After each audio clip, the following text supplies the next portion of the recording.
Hey everyone, welcome to my channel. My name's Lee. You're watching Dark Roots Creations, and this is my December wrap-up.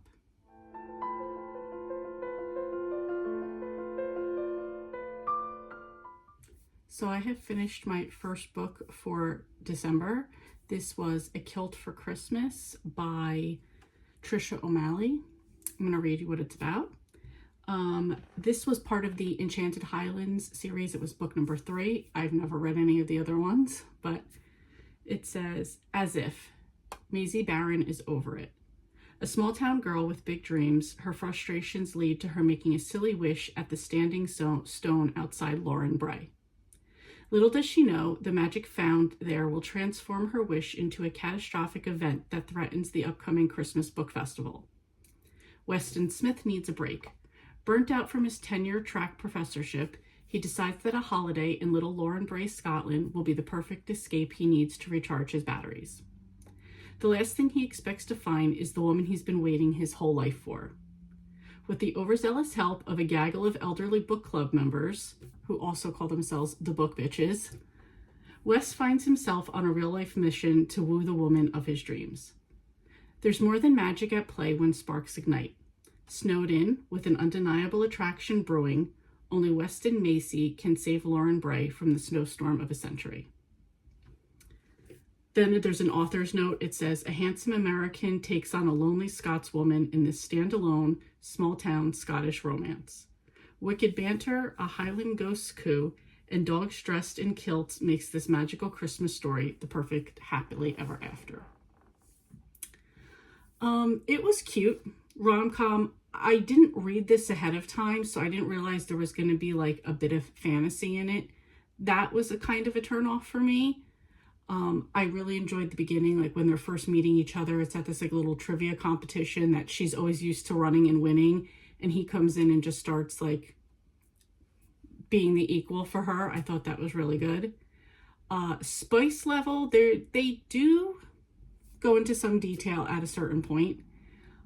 So just a heads up for that. And again, the lore of Scotland I enjoyed. The fantasy part, not necessarily, but it was good. I give it 3 stars. It was cute. It was short. Rom-com, Christmas, exactly what I was looking for. Okay, finished my second book of December. This is another little rom-com. This is Single All the Way by Kate Watson. I see it's part of a series called Sweet as Sugar Maple. I don't know. It's one of the books in there. It doesn't have a number on it. But anyway, let me tell you what the book says it's about. When a secret billionaire and his obnoxiously pretty upstairs neighbor get stuck together on an elevator, their sparks could light up a Christmas tree. Juliet.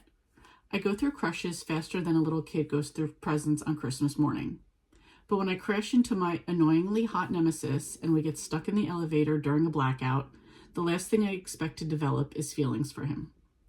Nate Cruz is opinionated, a stickler for justice, talks with his hands, and is the space heater keeping me safe while we're stuck in this freezing metal box.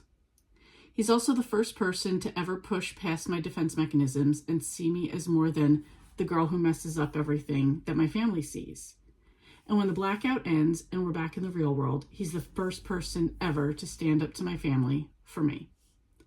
Now that I've fallen for Nate, I'm determined not to mess things up with him, and I know exactly how.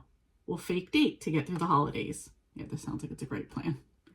Because a fake relationship can't leave me brokenhearted on Christmas, right? Nate.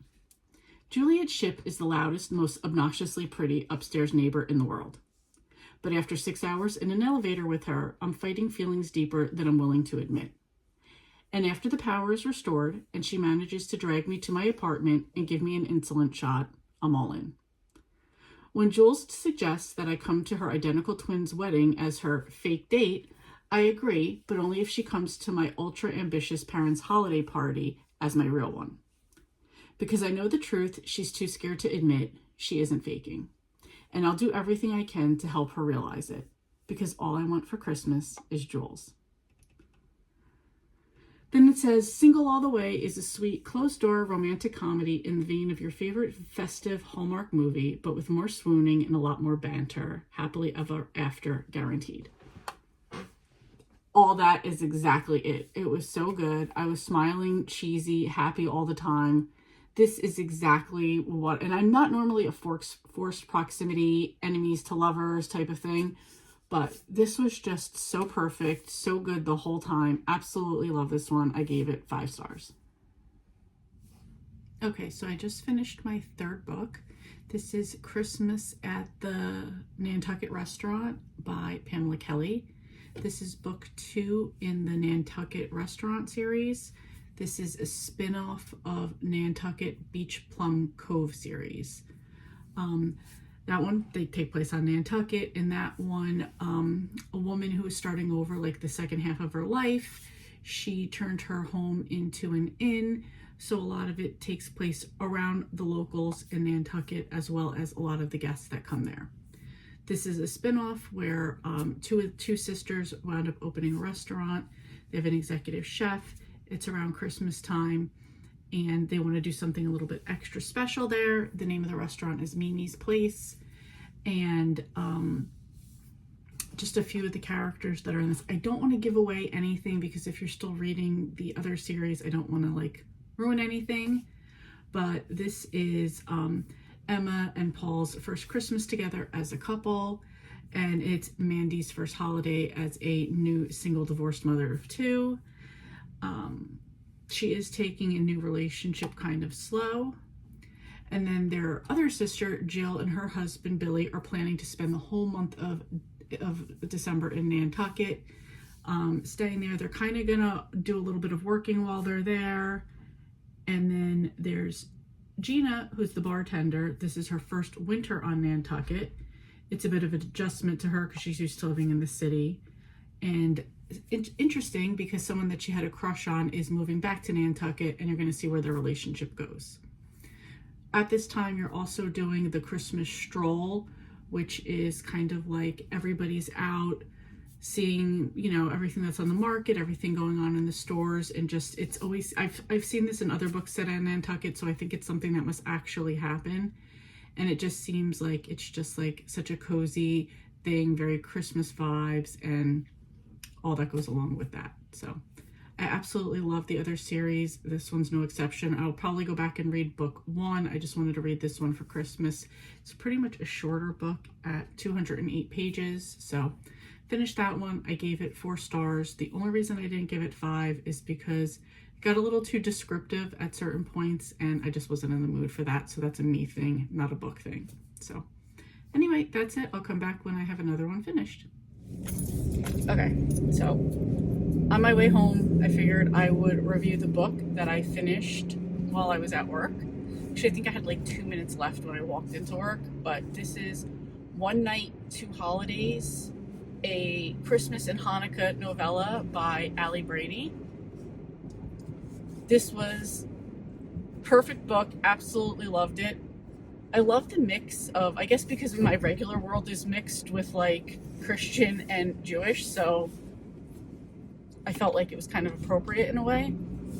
But anyway, so not gonna remember their names right now off the top of my head, but it's about 2 people that live in the same building. He is living in the city because he's doing a residency. So he's doing his residency there, so he didn't go back home because there was a bad storm. He's staying at the house, at his apartment. She's staying at her apartment because her friends all went away on a trip and her parents are on a vacation. That's what they decided to do for the holidays. Can we just admire a beautiful sunset back there? Okay, so wind up staying home. She and her friends, her roommates, have been calling him like Mr. Hot Guy since he moved in. He's noticed her but never said anything because he does these residencies and works these like crazy hours. So they wound up talking, and when he gets into his apartment, finds out that the power went out. He's absolutely freezing. He just decides to like take a chance and like goes knocks on her apartment door, where she happens to have a gas fireplace. Trying to be patient here. She has a gas fireplace. Her house is all cozy and warm. She has candles lit, all that type of thing. So he like basically asks to stay. this night it happens to be, bro, come on, we can't do this. It happens to be Christmas Eve and the first day of Hanukkah on the same night. So they spend the night together in the apartment, just sharing the celebrations of their holidays, the traditions, doing that type of stuff.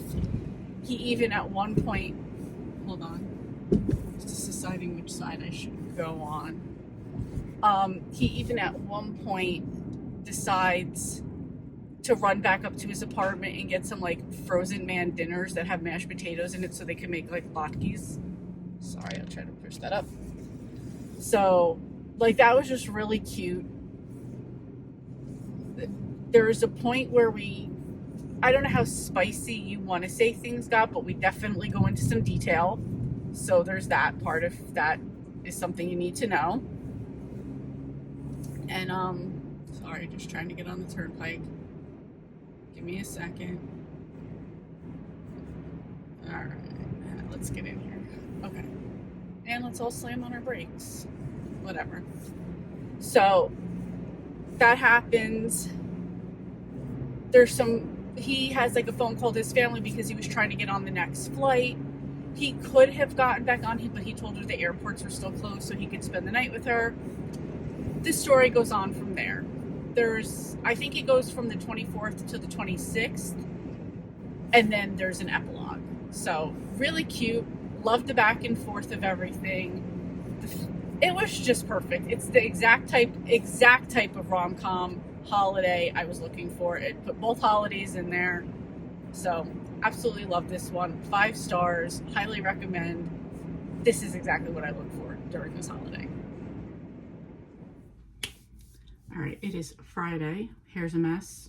My life is a mess. But I finished 2 books. So, first one is Christmas Presents by Lisa Unger. Okay, I think I actually mentioned this book before. So this was supposed to be a buddy read. Didn't work out that way, but I still read it anyway. This is about a cold case. So there was a girl named Madeline and her friends years ago. Madeline's friend was killed, 2 sisters went missing, and Madeline survived. Still, it's a cold case. They never found the killer. Well, that's not true. It's a cold case because they don't know what happened to the missing sisters. They're missing. They never found them. A guy named Evan was arrested and convicted for the murder of Madeline's friend. It's years later now, and there's this like true crime podcaster, Harley, and he's come to the town where Madeline lives. He actually bought the house so let me back up for a minute. Madeline and Evan, the one that was convicted of the murder, used to date back in the day. Now Harley is moving to town. He actually bought the house that Evan grew up in. So he's staying there. He's going to do and he has solved quite a few cold cases. So he's in the town. He wants to interview Madeline. He wants to try to figure out what happened, and he moved into the house, and it goes from there. Madeline is now grown up, still living in the town. I think she owns like a bookstore there, and her friend, she has a guy friend that she's had the whole time. It's like from growing up or whatever. So he's there. Everybody's kind of trying to like give her a little bit of a warning about the podcast guy, but everybody's also excited that he's there. There you go. That's pretty much the plot without giving anything away. So, it was good. It was 258 pages. Short, not too short, pretty good. I gave it 3.5 stars. 3 for a thriller for me is very average. 4, it's pretty good. 5 I love. I'd say this was 3.5. Why would I say that? I think it just didn't hit for me for the excitement. The thrill, I guess, wasn't really that thrilling. So anyway, that's it. Finished it. 3.5 stars. Pretty good. Maybe if you don't read thrillers all the time, this might be really good for you. And the next one I read, this wasn't even on my list, but when I was going to grab a buddy read this morning, I saw this was exclusive on Audible, and I couldn't pass it up because I love Liz Maverick books, and this is Cozy for the Holidays by Liz Maverick. And this one said, "It's the holiday season and Caleb just got quite the Hanukkah gift. The handsome scientist was able to buy his dream brownstone with an apartment upstairs and a cozy mystery-themed bookshop downstairs. But when he moves in, he's shocked to find out that the bookshop is fully operational while the owner has vanished. The upstairs was supposed to be renovated as an apartment. That didn't even happen. There's not one stitch of furniture up there. Caleb may be an expert in scientific research, but running a bookshop is entirely novel to him. To help sort out the holiday chaos, he turns to the most bookish person he knows, cover designer Sophie. He has long had feelings for the quirky artist, but the timing was never right. Maybe now, between the wintry magic of the city and the bookshop's cozy charm, Caleb and Sophie can finally turn the page on their own story and write their happily ever after." So they've known each other since preschool.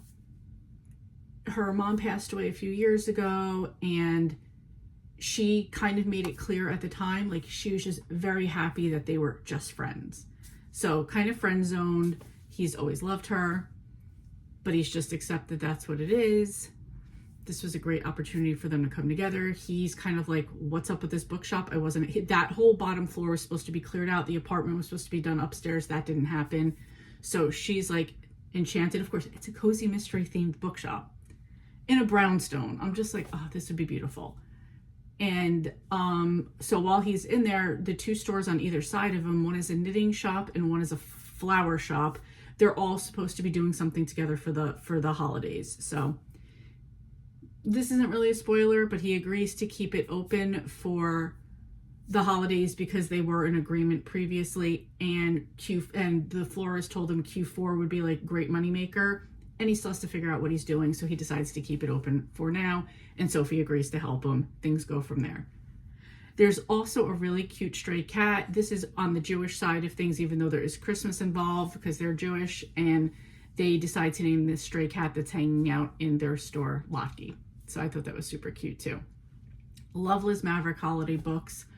Love Liz everything I've read by her anyway. So I give this one 5 stars. Perfect Christmas holiday cozy rom-com. Absolutely loved it. Okay, so I finished 2 books, but first I wanted to show the shirt that I'm wearing today. I'm wearing my Christmas gangster rapper shirt. So I love this one. Anyway, so first book that I finished was Newlyweds Can Be Knocked Off by Amanda Flower. This is number 6. Is it 6?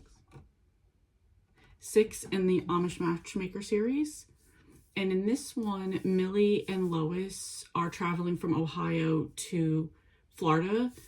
And they're going to be going to like an Amish but English community down there. While they're on the bus going down,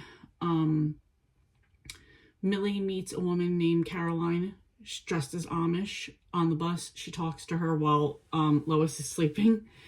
And so they get to know each other a little bit. And she's also getting off where they're getting off in Florida. And while they're there, there's some type of a conference going on with some churches and Amish churches. So, of course, we have a couple people from Harvest that are there. We have Juliet and her husband, whose name I can't remember right now, and then Ruth Yoder and her husband, who's the bishop. So they're there as well. Of course, that also means the pig, whose name I cannot remember right now. Anyway, the pig is there too.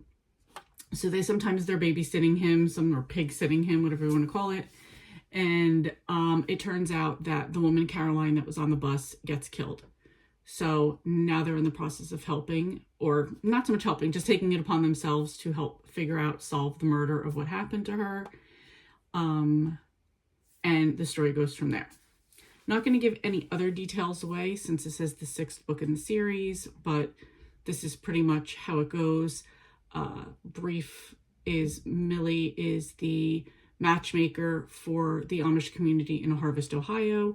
Lois is her English, very wild, out there friend, and they both together solve murders. And they've done quite a bit of that in Holmes County, Ohio, so it was just natural for them to do it when they get to Florida.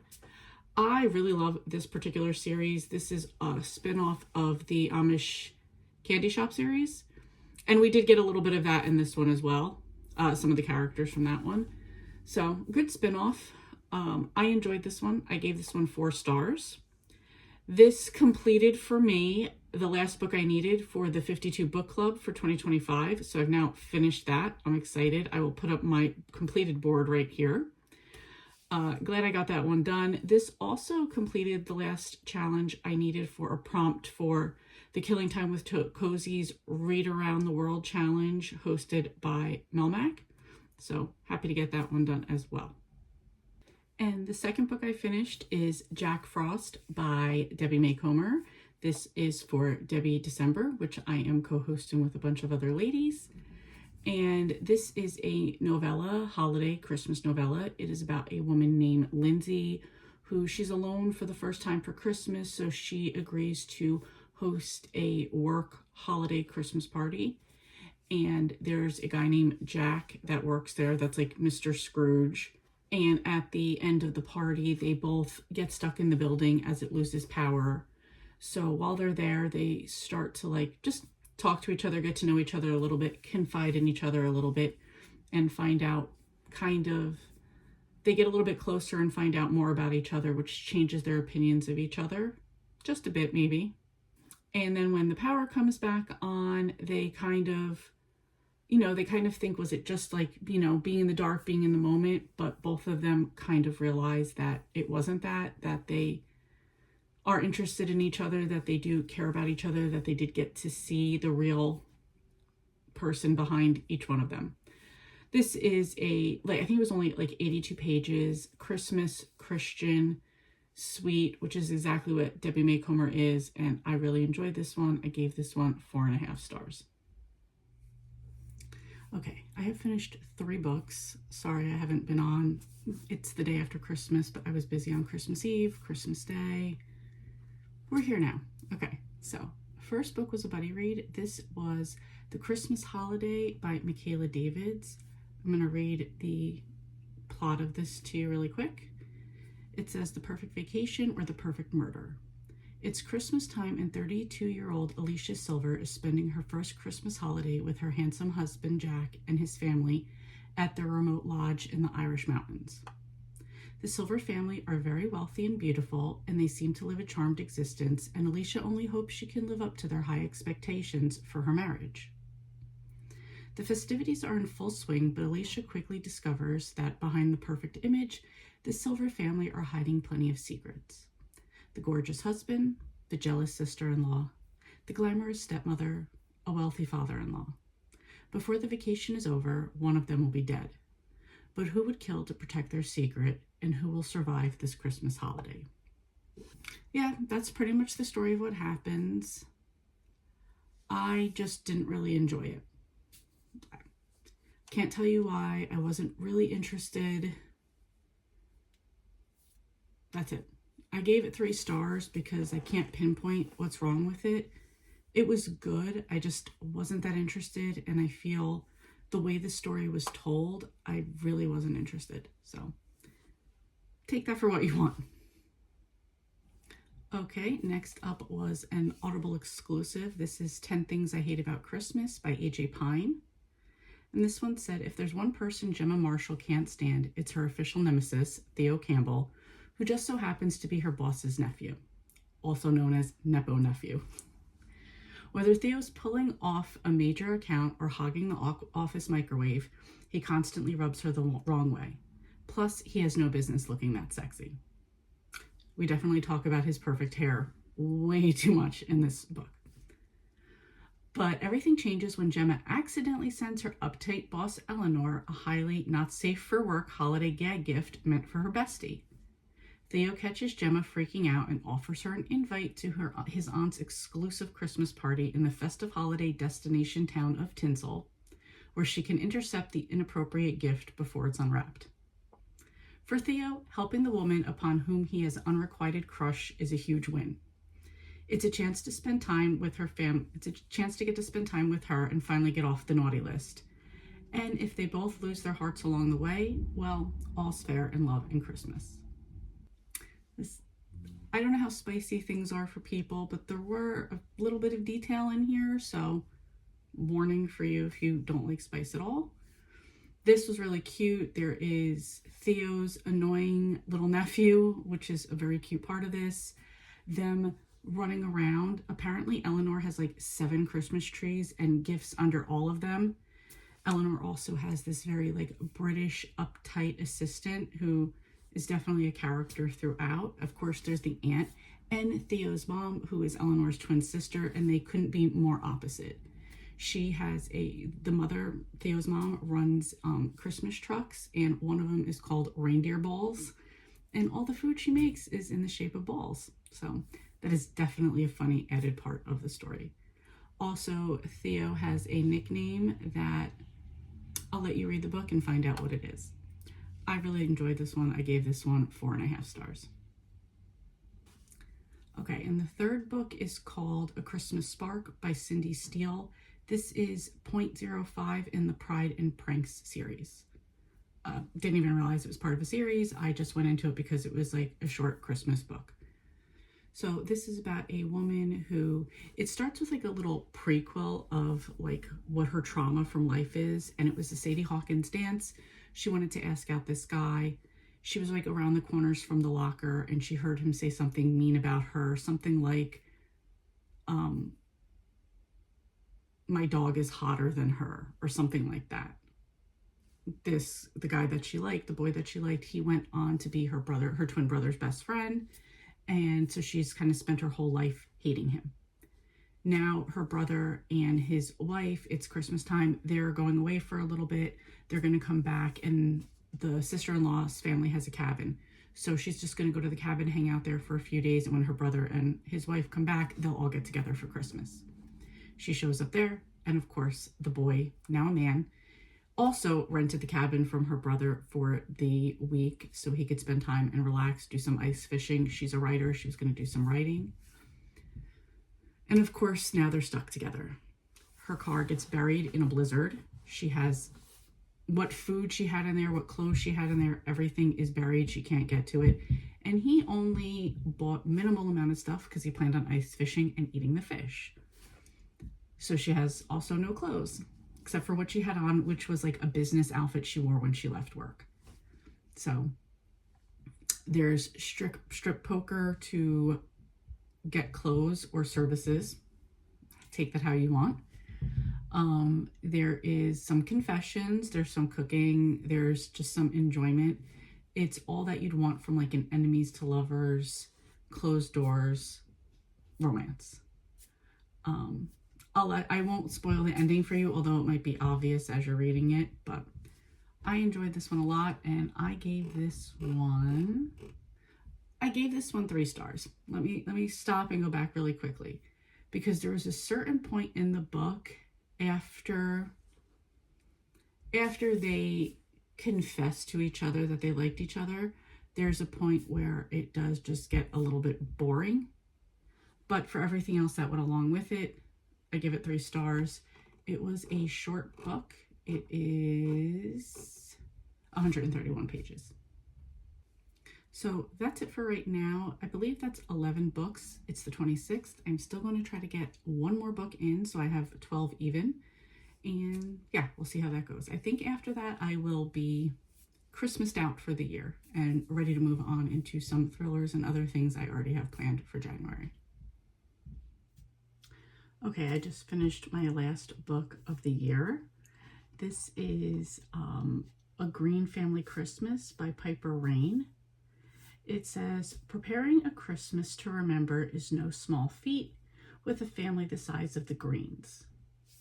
Apparently, it was 2 people that hooked up. She had 4 kids. He already had 5 kids, so they blended their family together.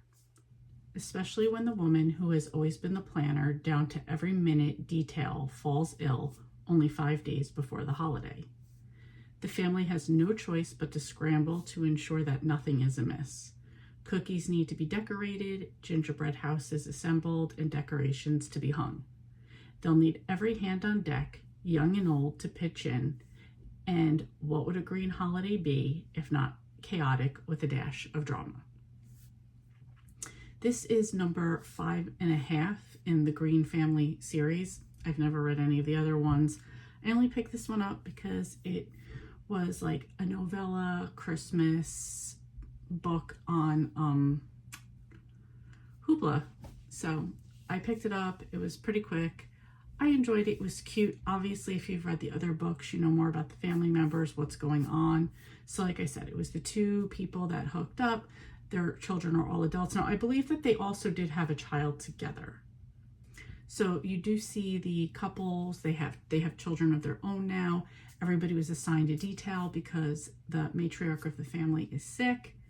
And that's the gingerbread houses. That's caroling. That's getting everything together. So everybody has their own thing. You hear a little bit about everybody's family.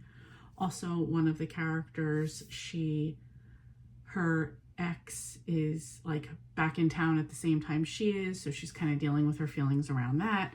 I'm sure that will be a situation resolved in a later book. Let me see how many there are actually. Okay, so these might be over because 9.5, which is the one I just read, is the last book, and that one was published in 2022. So anyway, that would have been resolved a little bit later on as far as that. It was just very cute, everybody coming together. I will give a warning that there was descriptions for spice in this book. If you don't want to hear about that, this might not be for you. When I did go look up Piper Rain, it says it's a author duo. It says their tagline is heartwarming humor with a side of sizzle. So you take that for what you want it to be. I really enjoyed this one. It was really cute, a little short story, perfect way to end the year and the holidays. So for this one, I am giving it 4.5 stars. So that's it. Those are the books that I read in December 2025. It is currently the 28th, almost the 29th. I'm going to end my reading here. I have a few other things I want to catch up on and finish up for the year. So I want to thank you guys for following me along during all of my reading adventures and other things I did throughout the year. Please let me know what you read in December. If you had a favorite book or maybe a book that just didn't work for you at all, let me know that one as well. I hope that you had a great Christmas, a great holiday, and that you have a very happy New Year. Thank you so much for watching, and I will see you next time.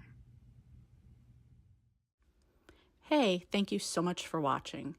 Your support means a lot to me, and I love connecting with our amazing community. If you enjoy my content, please like and subscribe to stay updated with my latest videos. Thanks again, and I'll see you next time.